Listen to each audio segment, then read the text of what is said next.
Okay, మీరు పవన్ కళ్యాణ్ తిడుతున్నారు, మీ reason మీకు ఉంది. చంద్రబాబు నాయుడిని అపోజ్ చేస్తున్నారు, మీకు దానికి అండర్స్టాండింగ్ ఉంది. ఓకే, కారణం ఉంది దానికి, మీరు అధికారంలో రావాలి, చంద్రబాబు రాకూడదు అన్నారు. కానీ మధ్యలో బీజేపీ వీళ్ళతో జతకట్టిందే. బీజేపీ పట్ల మీరు సాఫ్ట్గా ఉన్నారు అనే ఒక ఫీలింగ్ ఉంది. ఆంధ్రప్రదేశ్ ప్రజలు ఈ విషయంలో తెలుసుకోవాలనుకుంటున్నారు, ఎందుకు సాఫ్ట్గా ఉన్నారు.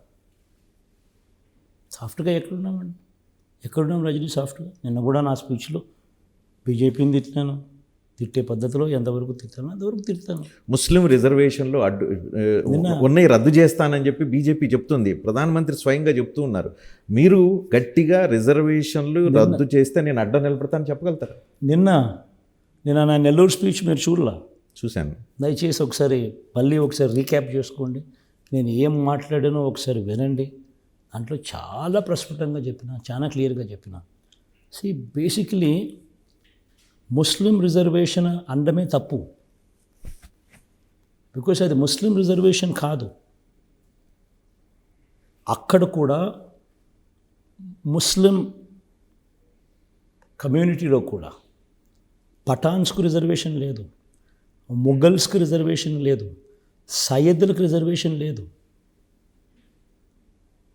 వెనకబాటుతనం ప్రాతిపదికన అక్కడ వాళ్ళకు రిజర్వేషన్లు అలకేట్ చేయడం జరిగింది. ప్రతి మతంలోనూ కూడా బీసీలు ఉంటారు, ఓసీలు ఉంటారు. హిందూస్లో కూడా బీసీలు ఉండరు, హిందూస్లో కూడా ఓసీలు ఉండరు.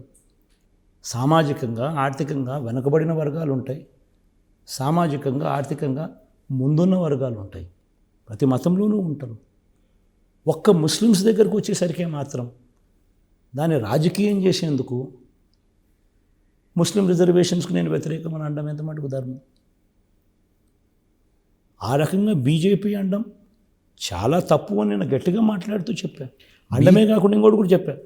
చంద్రబాబు నాయుడు అనే వ్యక్తి బీజేపీ నోట్లో నుంచి ఇటువంటి మాటలు వస్తున్నప్పటికి కూడా ఎందుకు చంద్రబాబు నాయుడు ఎన్డీఏలో ఇంకా కొనసాగుతున్నాడు? ముస్లింల మీద నువ్వు చూపించే ప్రేమ నిజమైన ప్రేమ అయితే బీజేపీ నోట్లో నుంచి ఇటువంటి మాటలు వస్తున్న తరుణంలో నువ్వు ఎందుకు ఇంకా ఎన్డీఏలో కొనసాగుతున్నావు అని నేను చంద్రబాబు నాయుడుని గట్టిగా క్వశ్చన్ చేసిన. ఈ హిస్టరీ ఆఫ్ దిస్ రిజర్వేషన్ గురించి చెప్పినాను. బీజేపీ ఇలా చేయడం అన్నిటికన్నా దారుణం అని చెప్పిన. ఎందుకనంటే బీదోళ్లకు రిజర్వేషన్ ఉపయోగపడుతూ ఉంది. అటువంటి బీదోళ్ళ నోట్లో నుంచి మతం పేరుతోనూ ఇంకొక పేరుతోనూ వాళ్ళు తిండిని వాళ్ళ నోట్లో నుంచి తీసేయాలని అనుకోవడం ఎంత మటుకు ధర్మం? It's not right.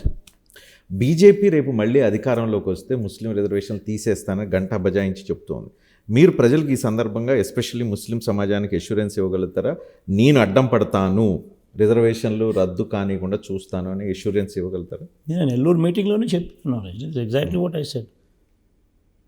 మనస వాచ కర్మన యాజ్ ఎ ప్రిన్సిపల్ నేను వాళ్ళకి ఇవ్వడం ధర్మము అని భావిస్తూ ఉన్నాను. ఎందుకనంటే మళ్ళీ చెప్తా ఉన్నా, ముస్లింలకు రిజర్వేషన్ అనద్దండి. ముస్లింలలో కూడా వెనుకబాటుకు లోనైన వాళ్ళకి మాత్రమే ఆ రిజర్వేషన్స్ అందుబాటులో ఉన్నాయి. ఇప్పుడు ముస్లిమ్స్లో కూడా ముఘల్స్కి లేదు, పఠాన్స్కి లేదు, సయ్యద్లకు లేదు. ఇది మన అందరికీ తెలిసిన విషయం.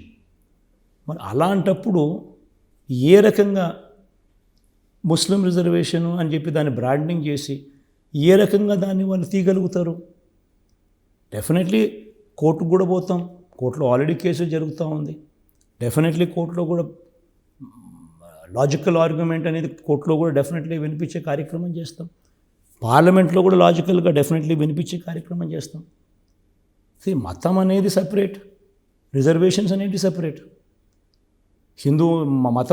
మతంలో బీసీలు ఉంటారు, ఓసీలు ఉంటారు. హిందువులలో కూడా బీసీలు ఉంటారు, ఓసీలు ఉంటారు. అట్లనే నువ్వు హిందూయిజం కాబట్టి నేను తీసేస్తానంటావా? ఏం జరుగుతుంది? ధర్మమా ఇది? మనం ఏం మాట్లాడుతున్నాం? ముస్లింల కాడికి వచ్చేసరికి నీకు ఎలక్షన్లలో నీకు అడ్వాంటేజ్ తీసుకోవాలి కాబట్టి వాళ్ళ మనోభావాలతో ఆడుకోవడం ఎంత మటుకు ధర్మం? మీరు గత 5 సంవత్సరాల్లో సరే భారతీయ జనతా పార్టీ ఎన్డీఏ ప్రభుత్వానికి కేంద్రంలో అన్కండిషనల్గా చాలా బిల్స్కి సపోర్ట్ చేశారు. రేపు ఇన్ ఫ్యూచర్ మీరు ఇక్కడ అధికారం రావాలని కోరుకుంటున్నారు, అక్కడ కూడా ఎన్డీఏ అధికారంలోకి వస్తుందని చెప్పి నమ్ముతున్నారు. కానీ అక్కడ ఎన్డీఏ ఇక్కడ టీడీపీ జనసేనతో కలిసి ఉంది. రేపు ఇదే సంబంధాలు మీరు గత 5 సంవత్సరాలు ఏదైతే సంబంధాలు మెయింటైన్ చేశారో కేంద్ర ప్రభుత్వంతో, అదే రకమైన తరహాలో సంబంధాలు మెయింటైన్ చేయగలిగే పరిస్థితి వాతావరణం ఉంటుందని అనుకుంటున్నారు? బేసిక్లీ రజనీ, ఒకటి గుర్తుపెట్టుకోవాల్సిన అంశం ఏంటంటే, అక్కడ ఢిల్లీలో ఎవరు అధికారంలోకి వస్తారో నాకైతే తెలియదు. దేవుడు ఎవరు నెత్తిన రాసింటే ఇక్కడైనా అక్కడైనా కూడా అదే జరుగుతుంది. ఓకే, హైపోథెటిక్గా మీరు చెప్తా ఉన్నారు కాబట్టి, అంటా ఉన్నారు కాబట్టి అక్కడ మోడీ గారే వస్తారేమో నాకు తెలియదు, అనుకుందాం. కానీ అక్కడ ఆయన ప్రధానమంత్రి, నేను ఇక్కడ ముఖ్యమంత్రి. రాష్ట్రానికి సంబంధించిన విషయాల మీద ముఖ్యమంత్రి రిప్రజెంట్ చేయాల్సిన ముఖ్యమంత్రి రిప్రజెంట్ చేస్తాడు.